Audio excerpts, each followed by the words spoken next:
I'm Mary. While I was working in my upstairs room, I suddenly heard a noise from the living room downstairs. Could it be a burglar?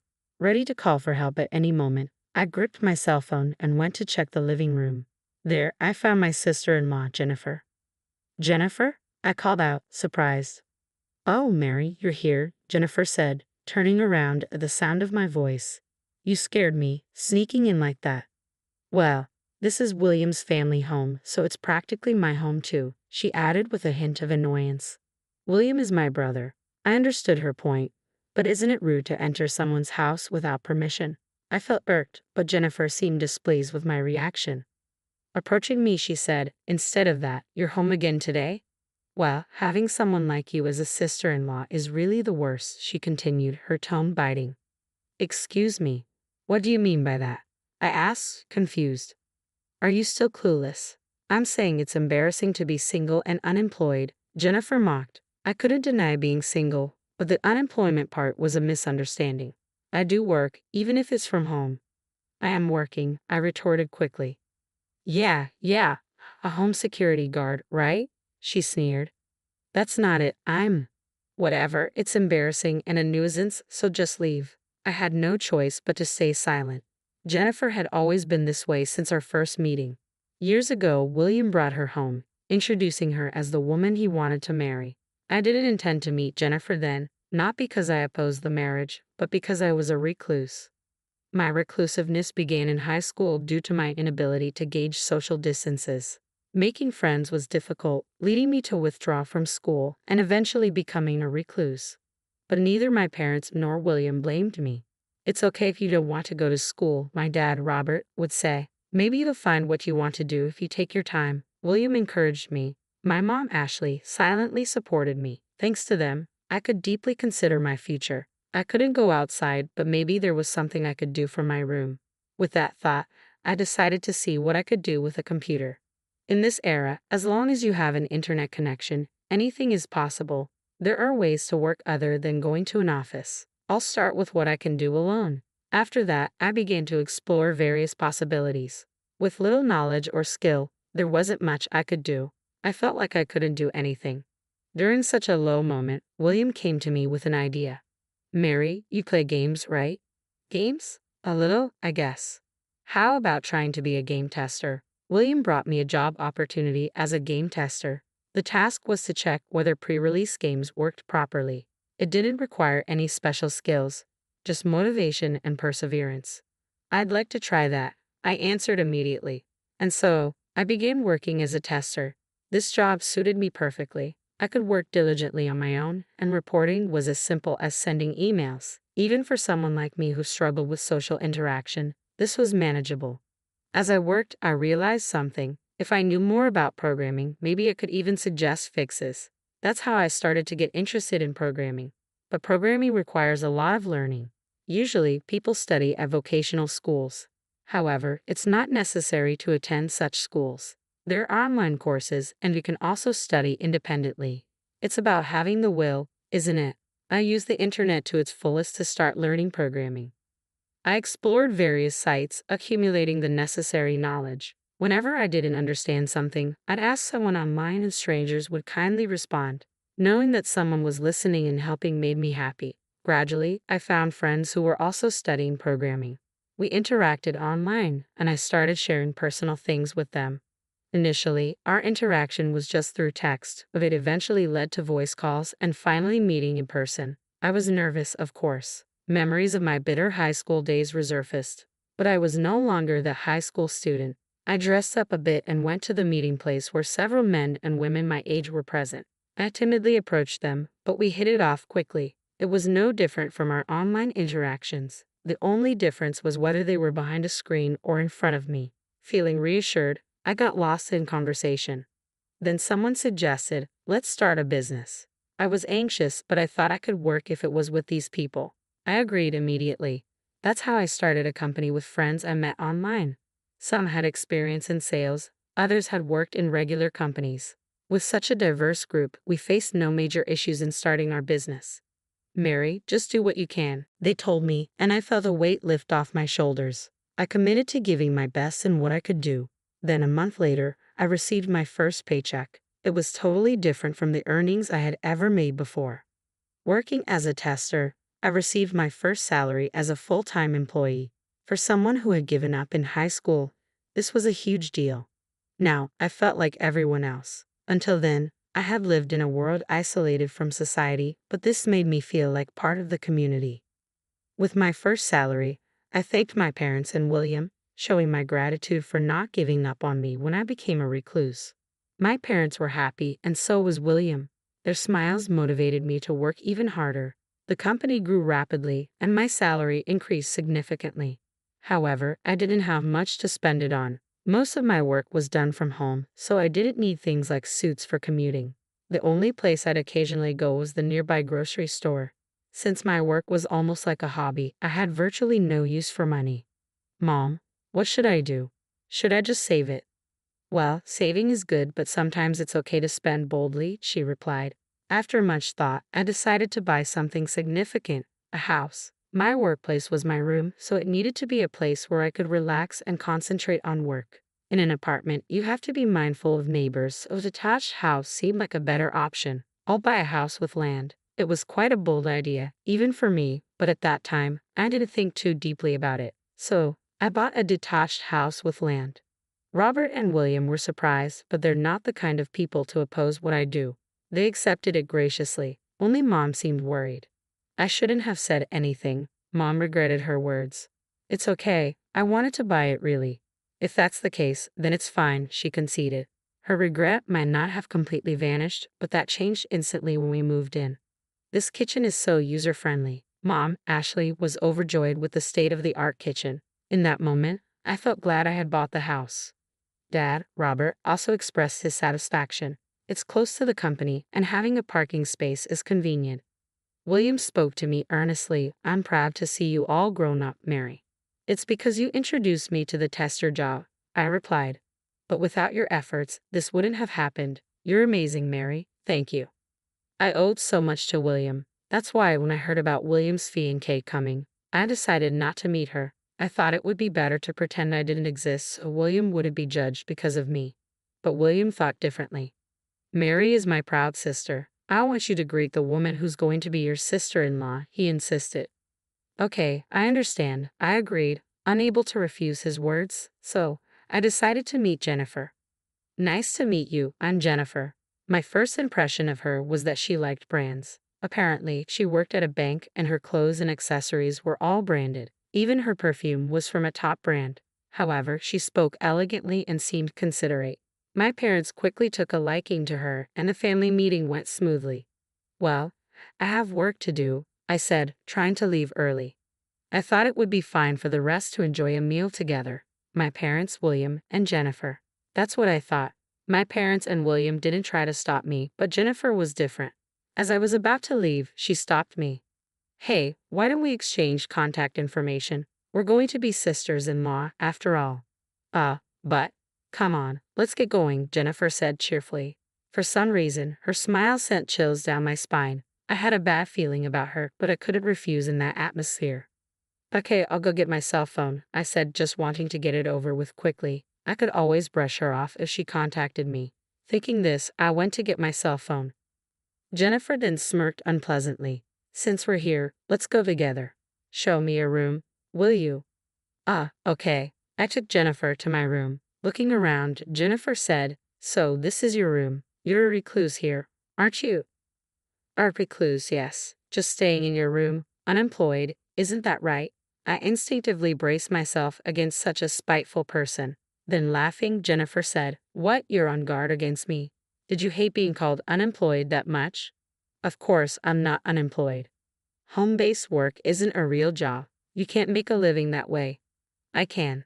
Yeah, as long as someone supports you. Supporting me, thinking you're a full-fledged adult with just a small income. Don't make me laugh. How much I earn is none of your business.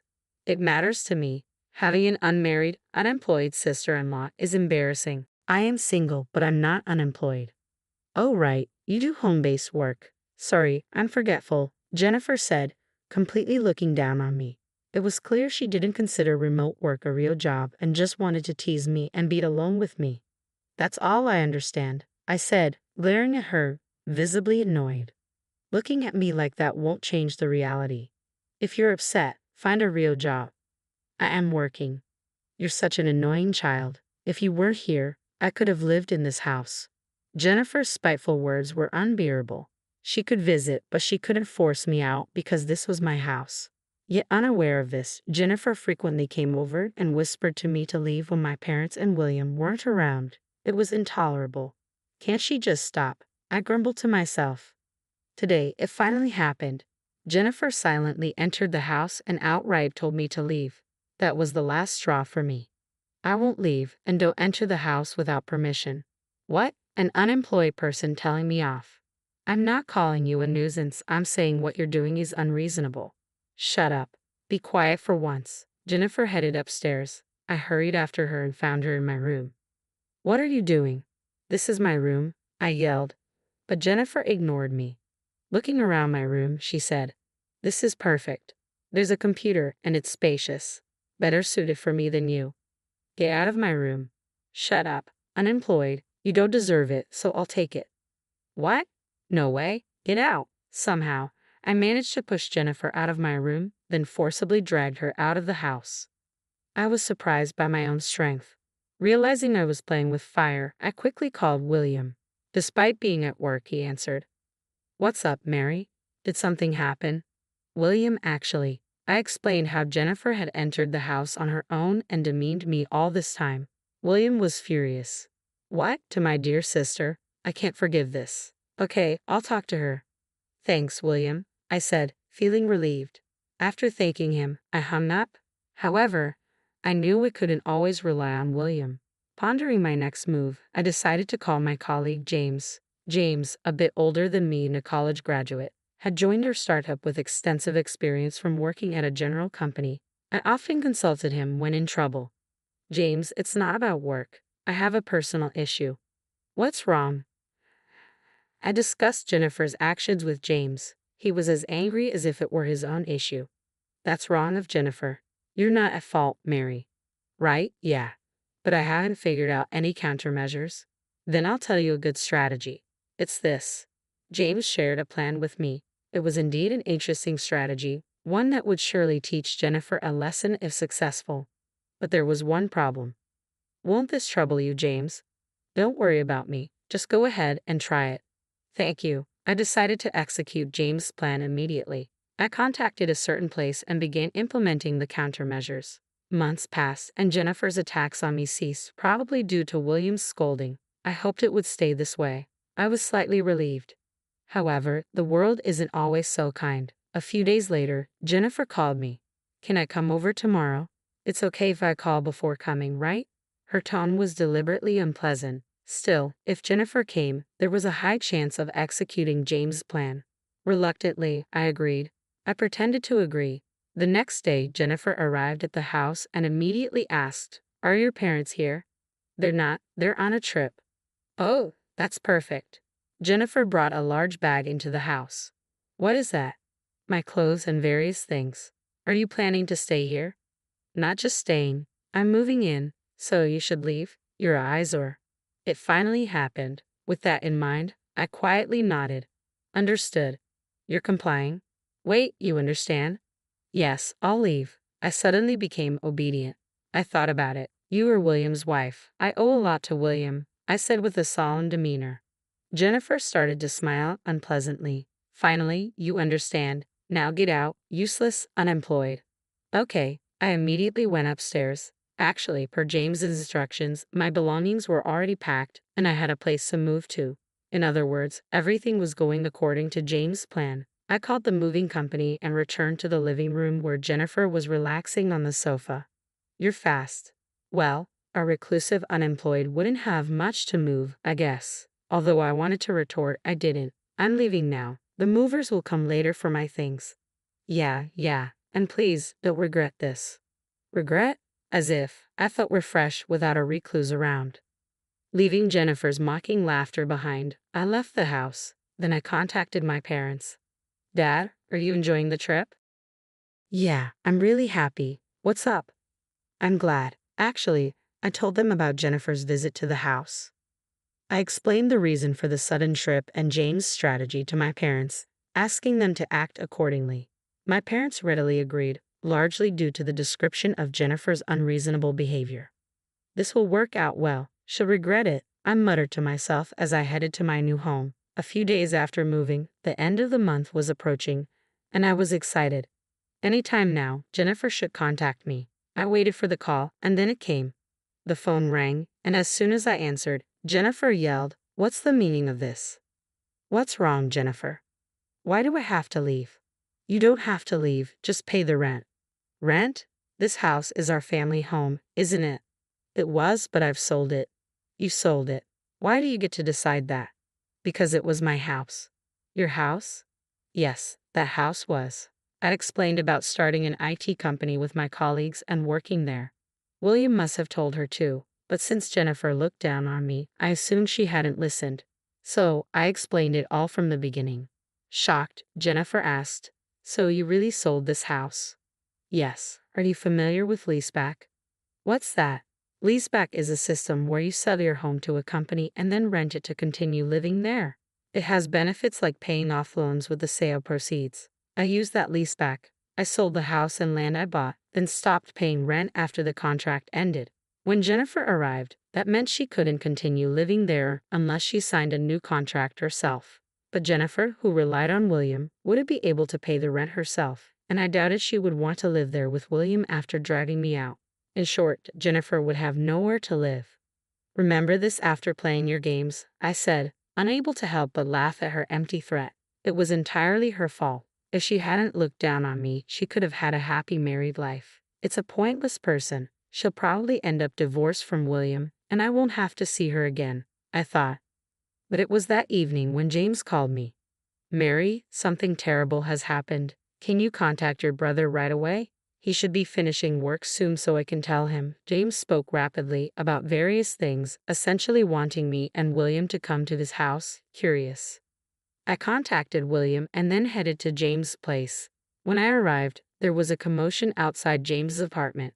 Many police officers were there and neighbors had gathered to see what was happening. "James, what happened?" I approached James, who was in the middle of the commotion. "Actually, some weird woman tried to take my laptop. Here's what happened," James told me. During a break at work while he was taking a shower, he heard a strange noise and peeked into his room. There, a woman was rummaging through his belongings, apparently trying to take his laptop. Of course, James immediately confronted her. As soon as he shouted, the woman got startled and ran away, but she tried to escape through a window, fell, and lost consciousness. That woman was Jennifer, and she was arrested by the police for breaking and entering. However, Jennifer insisted, "This is my sister's room," and wouldn't back down, causing the commotion. "This isn't your room, right?" the police asked. Of course, it wasn't my room, but I wondered why Jennifer thought it was. When I asked her, Jennifer said to me, "It's your room? I sent your belongings here." My belongings? I heard it from the movers. When Jennifer was at the house, I had called the movers and left her there. But as per James' instructions, my belongings were first sent to his room and then forwarded to my new home. Unaware of this, Jennifer assumed the delivery address was where I moved to. But that doesn't justify breaking and entering, does it? "It's your fault." Jennifer's excuse was this. When I left the house, I had all furniture and appliances taken by the movers. However, Jennifer apparently thought something would be left behind. Her plan was to sell the leftovers and use the money for living expenses. But that plan failed. She thought she could still manage if the house was there, but then she learned she couldn't live there anymore. In retaliation, she planned to sell my laptop for cash. She intended to enter my house but ended up in James's room instead. That was the real story. "It's your fault, remember this?" Jennifer continued to shout such things. In the end, Jennifer and William got divorced. William demanded compensation from Jennifer. However, there was no way Jennifer could pay it because she had debts. She wanted to take over our house, sell its contents for money to pay off her debts. Anyway, Jennifer is in prison now, unable to do anything. And her parents ended up paying the compensation on her behalf. Because of Jennifer's incident, I've come to rely on James more than ever. I might not have been able to do anything without him. That's when I realized something. I'm in love with James. Now that I've realized this, I've started to make strong